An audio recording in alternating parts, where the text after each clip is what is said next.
Oh no, we miss it, RJ.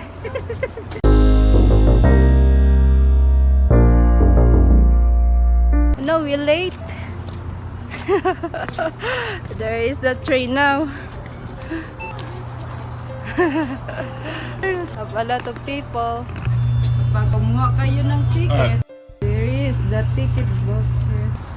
Hey, go, pass, RJ. Pass. Damn it! What? We missed the train. Why? Time to go. Get on. I'm leaving. Oh wait. My goodness. Still standing. Oh no, we miss it, RJ. Oh my goodness. I don't know what to do now. That's too. And there you go. There's the train. Go to Salt Lake City.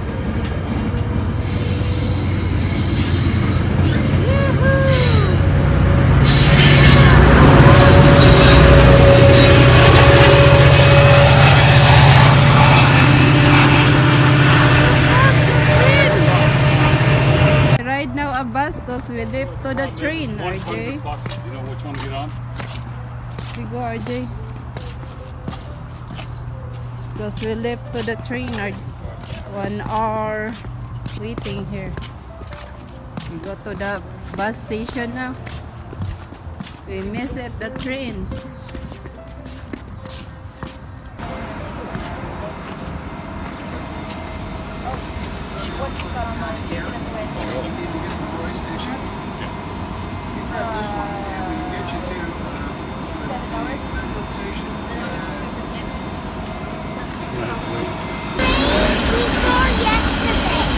Yeah. It's good. That's it. And we here waiting for a train here. There is RJ. And Daddy there. For a train. We're a long way. We go to the other station. About 45 minutes. Yep, have other 45 minutes to wait here because we left the train.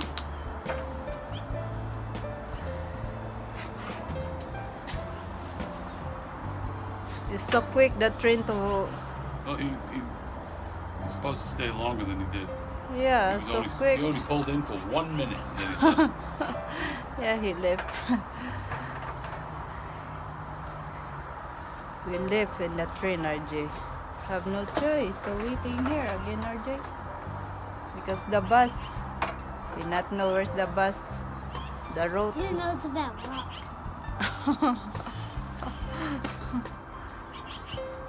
You know it's about rock. Okay, this is the train station. I want to show you guys what's look like the train station. Here is, and that is going to Salt Lake City, and the other side we're going to the north, to the North Agdon there. And that's it, guys.